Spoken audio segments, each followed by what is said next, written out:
welcome to viewers of this YouTube video.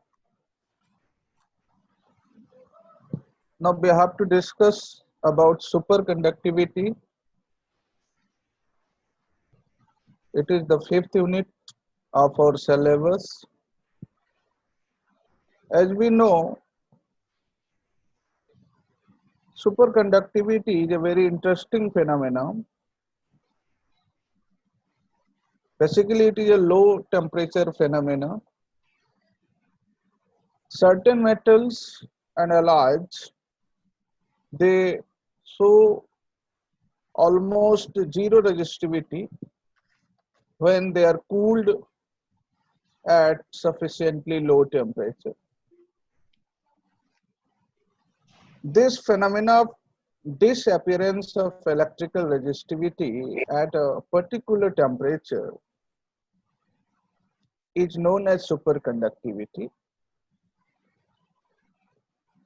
It was first observed by H.K. Owens in 1911 when measuring the electrical conductivity of metals at low temperature. We know resistivity is inversely proportional to conductivity, right? Here is the graph. Actually, Owens was doing a research to find out the electrical conductivity for mercury. His research interest was basically for mercury. Then he observed at 4.2 Kelvin for mercury, the electrical resistivity certainly drops to zero and its conductivity becomes infinite. At nearly 4 to 4.5 or nearly say 3.8 to 4.5 exactly from this graph, we have this phenomena. The particular temperature at which we have the zero resistivity for the materials are called, those values of temperatures are referred as transition temperatures.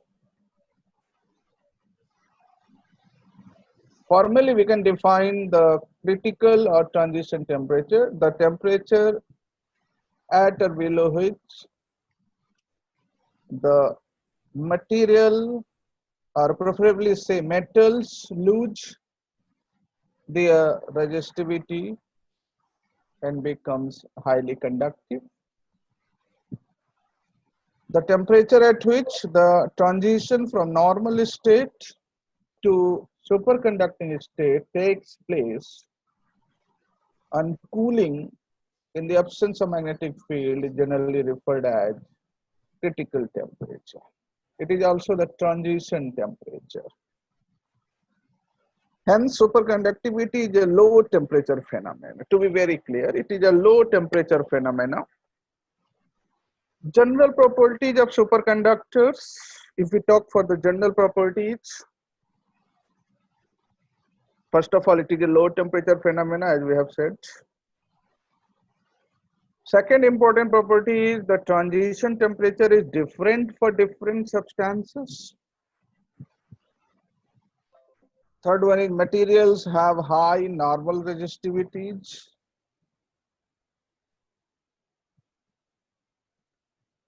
They are materials which are chemically pure and structurally perfect specimen. The superconductivity is very short.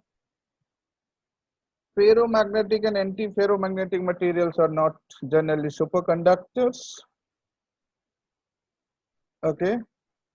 Superconductor persists a current for very long time. Say it is a persistent current.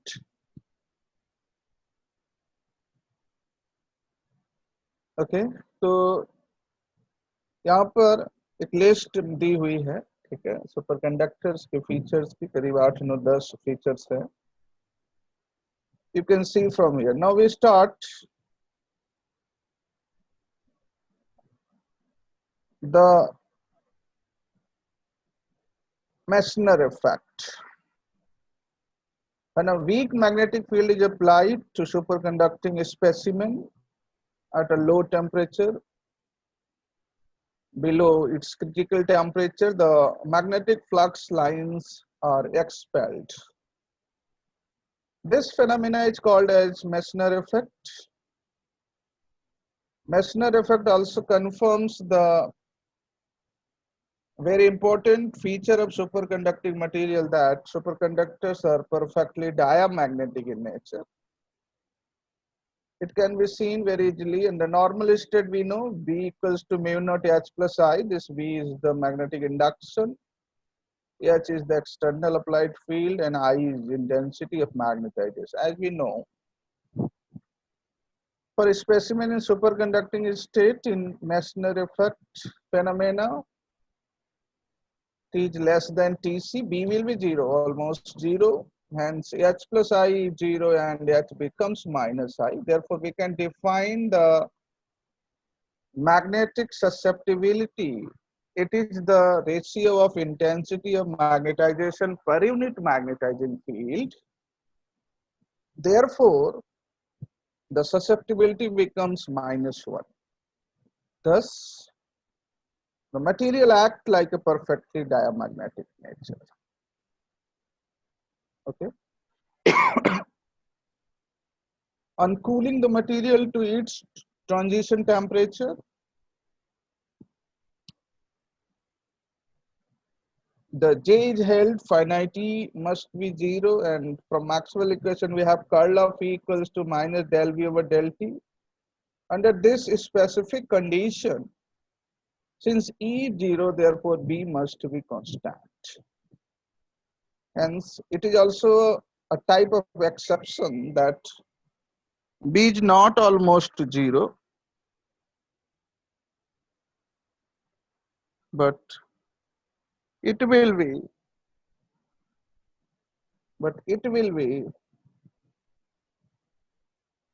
constant. This means that the magnetic flux passing through the specimen should not change or cooling to the transition temperature. The Messner effect contradicts the result. It's a type of contradiction, as we have said. Now, on this basis of Messner effect, there are two types of superconductor, that is type 1 and type 2 superconductors. Type 1 superconductors are those that completely follows Messner effect. They are called type 1 or soft superconductors. That is, when the magnetic field strength is gradually increased from its initial value, H is less than Hc, then at a particular critical magnetic field Hc, the diamagnetism is abruptly disappear. And therefore, there is a transition from superconducting state to normal state. It is very evident from this graph. At a particular field Hc, up to Hc we have the superconducting state. At any magnetic field greater than Hc, the material is having normal state. Similarly, type 2 superconductors are those which does not follow the complete Messner effect. They are called type 2 or hard superconductors. In type 2 superconductor, it's a very important phenomena. It's very important. In type 2 superconductors, the specimen is in pure superconducting state. See the graph. Up to lower critical field Hc1, and when the field is increased beyond Hc2, it is the upper critical field, the magnetic flux start penetrating to the material and the specimen is supposed to be in mixed state between Hc1 and Hc2. Above Hc2, the specimen is in normal state. This means that the Messner effect is incomplete in the region between HC1 and HC2. And this region is called a vortex state or mixed state. And these superconductors are known as hard superconductor. For example, zirconium and niobium are hard to superconductor. Here is the table that completely represents the differences between type 1 and type 2 superconductors. Okay, see the important points have been given here. You can see important points you can see. There are 4 important points to differentiate type 1 and type 2. Okay, now penetration depth. As we have seen from the London equation, the magnetic flux does not suddenly drop to 0 at the surface of the type 1 superconductor, but decreases exponentially. It is the exponential decrement. Hence, the penetration of magnetic field through one phase of the superconducting material is shown here in this figure. Inside the superconductor, the field inside the superconductor is 0, but in practice, a small portion of this field penetrate up to a smaller distance. It is shown by this mathematical formula, H equals to H naught e to the power x by lambda, where this lambda refers penetration depth at particular distance equal to the penetration depth. The H becomes H naught upon E. Means the distance inside the superconductor at which the pen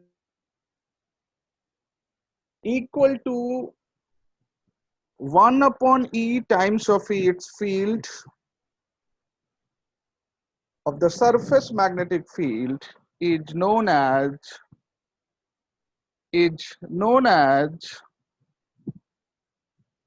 London penetration depth.